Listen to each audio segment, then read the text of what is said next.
Just as I was about to lose all hope for our teenagers and our future generations, I mean, I've watched a lot of dumb stuff on this channel. It's easy to feel like all hope is lost for our future. But they go and do something so thoughtful, so poignant, and totally redeem themselves. I'm, of course, talking about the new TikTok POV Holocaust Challenge. Let's take a quick peek at one and try and absorb the powerful message here.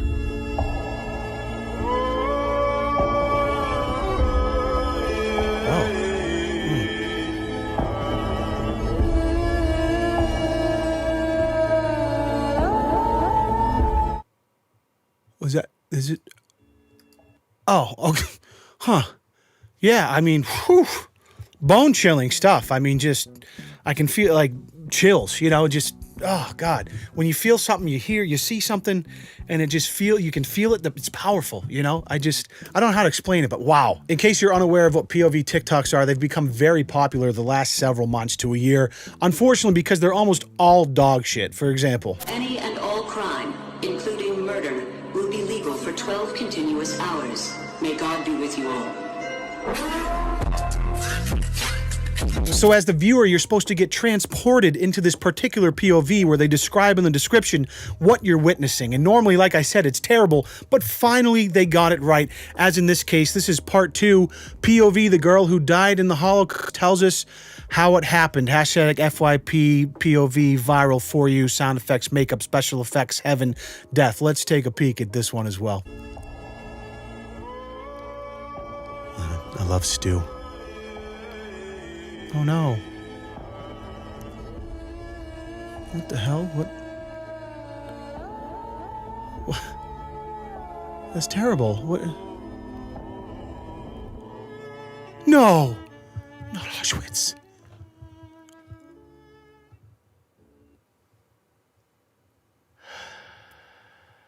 Don't cry on camera, Leon. Well, if you weren't woke before, you sure are now. And of course, I'm smothered under 13 layers of sarcasm, but here's a little clip of how I really feel. What the fuck are you thinking, God?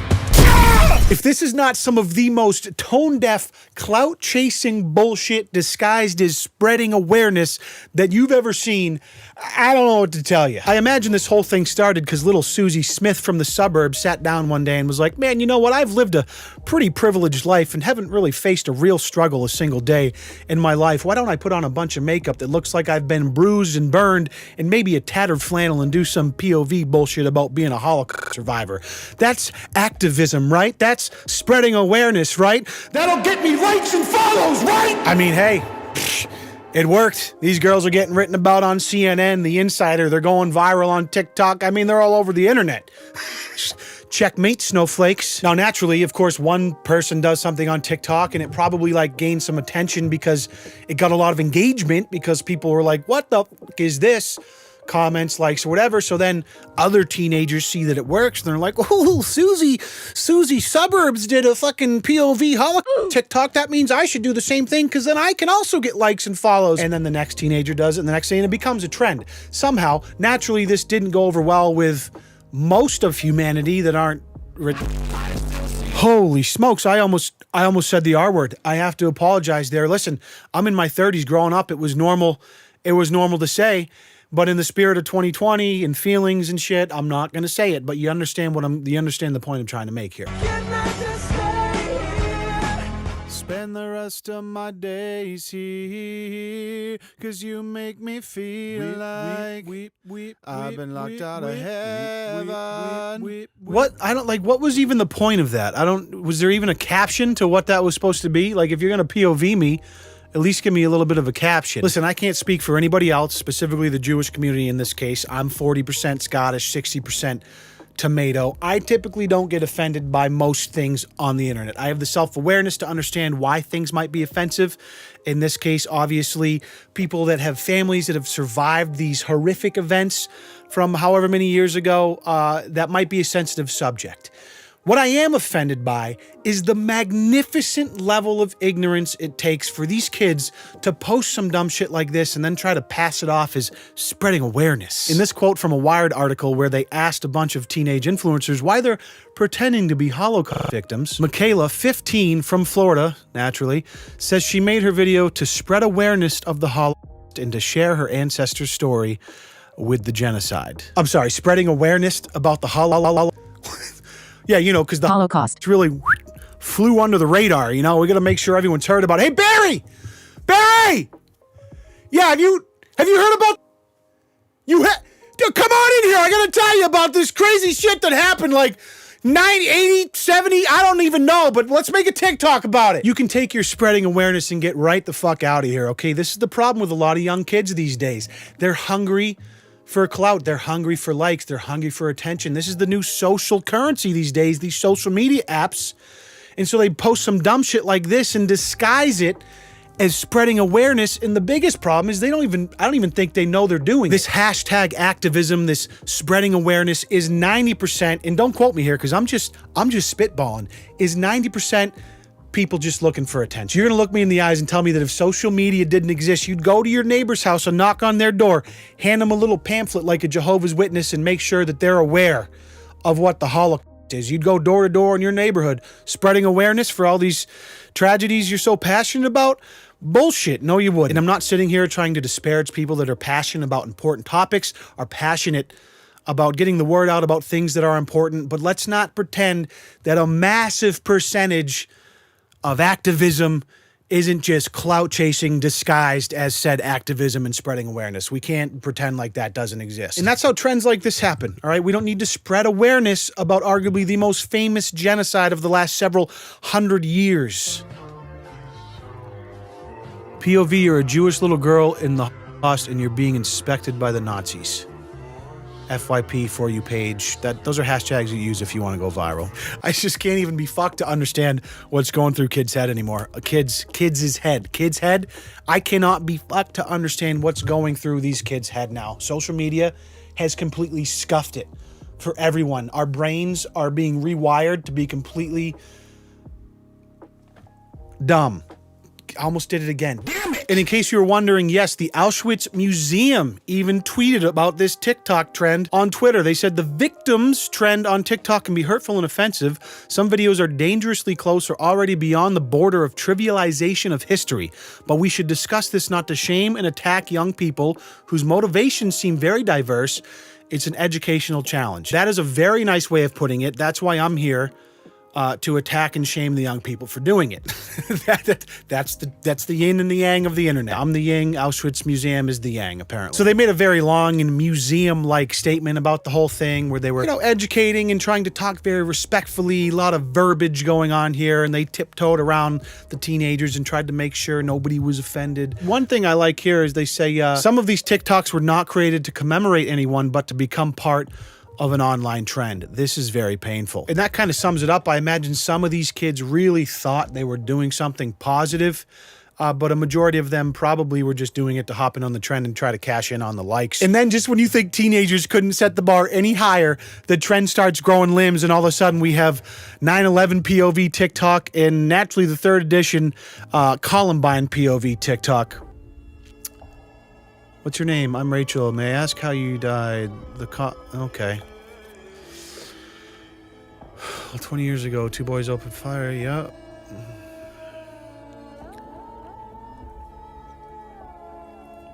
Oh my God, that's horrible. I'm so sorry. It's okay. That's it? That was it. That was the TikTok. That was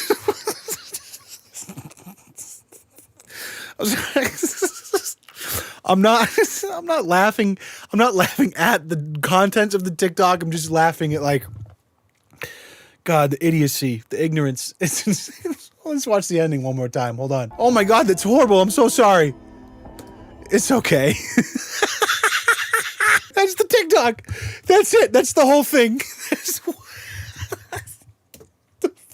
What the fuck is happening? POV, the second plane just hit the towers and the only accessible staircase is being blocked by John Mayer, but you don't care because he's playing his all-time smash hit, Your Body is a Wonderland, on acoustic guitar. Your body is a wonderland, I'll use my hand. I'm just saying, I would spend money to spend just a couple hours with one of these popular TikTok kids to see what's going on in that dome.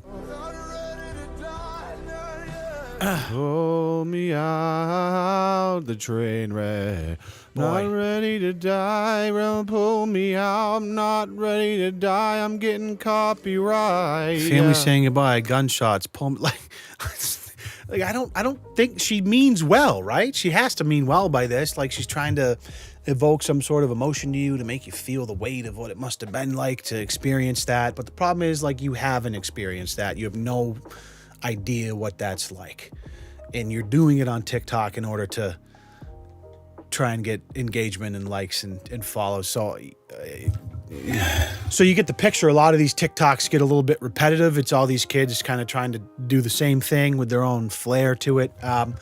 The outcry was pretty remarkable. Like I said, a lot of the mainstream media news outlets picked this up, and a lot of these kids deleted those TikToks after the blowback, naturally. I don't really know what else to say about it. I'm curious how you feel about it. I think it's pretty indicative to the culture around social media and in the conflation of activism and spreading awareness and clout and likes and engagement. There is an addiction. And when you look at these hot button social issues and this hashtag activism and this spreading awareness, like I said, it's easy to get those things conflated, like that need for the engagement. I think that's where the waters get pretty muddy. And again, I'm not disparaging people trying to use social media for good. Social media has been used for some incredible things.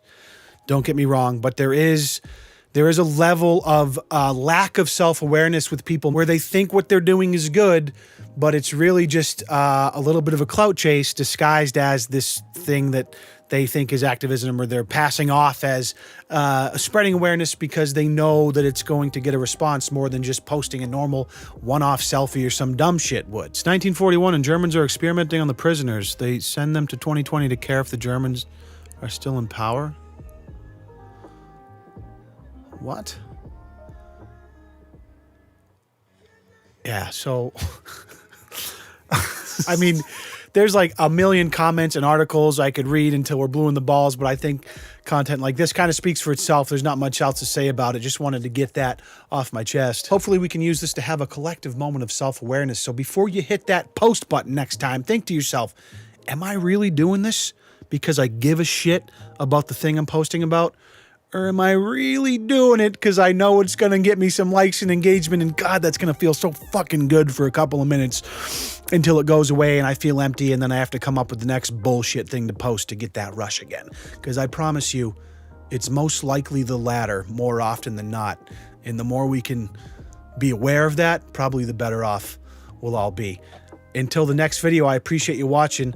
As always, if you subscribed, if you haven't yet, that would mean the absolute world to me. And then if you could just head down to your local dairy farm and grab the first cow you see and headbutt them right in the face, and then suck a half a gallon of milk right out of the teat. Stand up, tip that bitch over, drop your pants, and hip thrust that motherfucking like button for me.